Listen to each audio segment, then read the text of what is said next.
Brésil, Real Madrid, énorme inquiétude pour Endrick. L'attitude curieuse du Real Madrid avec son héros Joselu.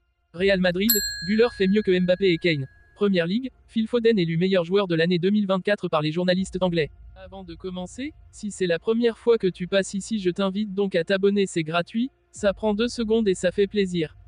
Merci beaucoup à toi. Sorti sur blessure hier, Endrick inquiète au Brésil mais également en Espagne, où le Real Madrid doit l'accueillir dans quelques mois. Le 15 décembre 2022, le Real Madrid a officialisé la signature d'Endrick. Présenté comme un grand espoir du football brésilien, le jeune homme a été recruté par Juni Calafat, le dénicheur de talent des Merengues en Amérique du Sud.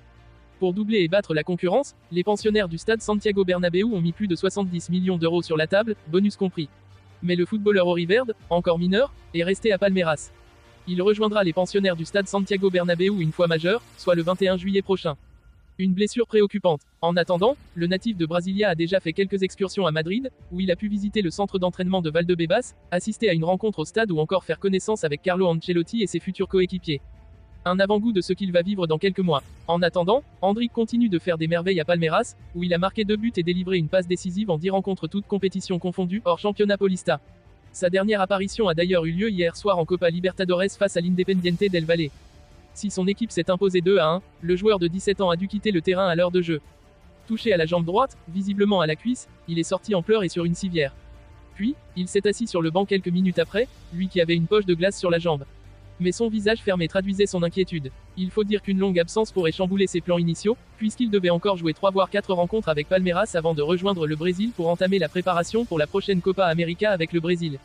Le Brésil et Madrid sont dans l'attente. Il devait ensuite profiter de quelques jours de vacances avant de rejoindre le Real Madrid. Cette blessure l'inquiète, comme elle préoccupe les clubs et la sélection concernée. Hier soir, Abel Ferreira, son entraîneur à Palmeiras, a confié à son sujet, concernant Endrick, « Je ne sais toujours pas ce qui lui est arrivé. Je sais qu'il souffrait beaucoup. J'espère que ce n'est rien de grave, car il mérite tout le meilleur, il nous aide beaucoup. C'est un exemple pour nous. » Globo Esporte a précisé qu'il doit passer des examens approfondis ce jeudi pour déterminer la nature exacte de sa blessure et la durée de son indisponibilité. En Espagne, où on suit chaque match d'Endrick depuis des mois, cette blessure fait forcément couler de l'encre ce jeudi matin. À Madrid, AS a écrit « Alerte rouge avec Endrick ». Le jeune attaquant a quitté le match contre Palmeiras blessé et sur civière. Déjà sur le banc, on le voyait avec un air extrêmement préoccupé. Idem pour Marca, qui a lâché, Endrick sort sur une civière blessée à la veille de la Copa América. Le 9 a demandé le remplacement vers la 60e minute et s'est rendu sur le gazon de l'Allianz Parque de Sao Paulo avec la jambe droite tendue et les mains sur la tête. En Catalogne, Mundo Deportivo a aussi évoqué sa blessure. Alarme au Real Madrid, Endrick sort sur une civière blessée. Dans la capitale espagnole comme au Brésil, on doit prier pour que cela ne soit rien de grave. Alors que l'avenir du héros des demi-côtés merengue est un peu flou, la presse espagnole dévoile de nouvelles informations croustillantes à son sujet. Le Real Madrid est en finale. Et ce n'est ni grâce à Vinicius Junior, Toni Kroos ou Jude Bellingham, même s'ils ont rendu de belles copies, mais bel et bien grâce à Joselu, entré en deuxième période lors du retour. L'attaquant espagnol a fait parler ses qualités de buteur et a inscrit un doublé pour offrir le ticket de la finale aux siens. Un véritable exploit pour celui qui, il y a 2 ans seulement, était présent en tribune à Paris pour soutenir les Madrilènes face à Liverpool. Mais maintenant, une question se pose, sera-t-il toujours à Madrid la saison prochaine? Le buteur est pour l'instant prêté par l'Espagnol, avec une option d'achat de 1,5 million d'euros. Un montant rachitique, et les médias madrilènes sont convaincus que le Real Madrid va, logiquement, lever cette option. Mais Relevo dévoile de nouvelles informations. Joselu décidera. Le média confirme que le Real Madrid a l'intention de recruter définitivement le goléador de 34 ans. Seulement, lors d'une réunion avec son entourage, les dirigeants du Real Madrid lui ont transmis un message assez curieux. Ils lui ont ainsi fait savoir qu'il est libre d'écouter toute offre d'autres clubs. Les Merengues comptent sur lui, mais lui ont aussi fait savoir qu'il jouera a priori très peu la saison à venir, avec les arrivées d'Endrick et de Kylian Mbappé. Très satisfaits du comportement et de l'attitude de Joselu, ils veulent être honnêtes et transparents avec lui, et lui laisser le choix. Ceci pourrait en plus être un coup intéressant pour les Madrilènes sur le plan financier, qui le recruteront pour 1,5 million d'euros et pourront sûrement le vendre, si le joueur souhaite partir, pour un montant supérieur à l'étranger. Surtout que sa cote pourrait bien grimper lors du prochain Euro. La balle est donc dans le camp du joueur. Arda Güler, le grand espoir du Real Madrid, est sûrement le joueur le plus efficace d'Europe. L'été dernier, la capitale espagnole se prenait de passion pour une pépite turque de tout juste 18 ans dénichée du côté de Fenerbahçe pour environ 20 millions d'euros. Mais des premières apparitions impressionnantes aux entraînements, Arda Güler a vécu un véritable cauchemar.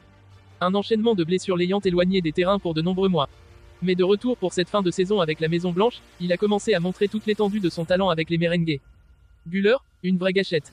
En effet, il a trouvé le chemin des filets à 4 reprises en Liga contre le Celta Vigo, la Real Sociedad, Grenade et Alave.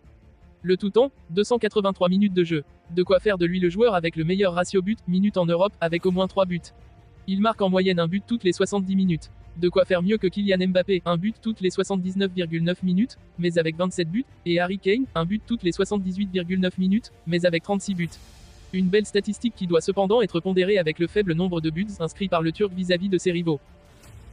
Très courtisé par le Real Madrid ces derniers temps après l'annonce de départ de Kroos et Modric. Le Real a besoin d'expérience et a visé le talent de City, qui pourrait arriver gratuitement à Madrid. L'attaquant anglais de Manchester City, Phil Foden, a été désigné joueur de l'année 2024 en Angleterre après un vote de l'Association des journalistes sportifs anglais. Il succède à son partenaire Erling Haaland. Ce vendredi, Phil Foden a été élu meilleur joueur de la saison du championnat anglais par les journalistes. Il succède à son partenaire de Manchester City, Erling Haaland. L'anglais a reçu 42% des suffrages lors du vote organisé par la Football Writers Association, FWA, une association qui revendique près de 900 adhérents.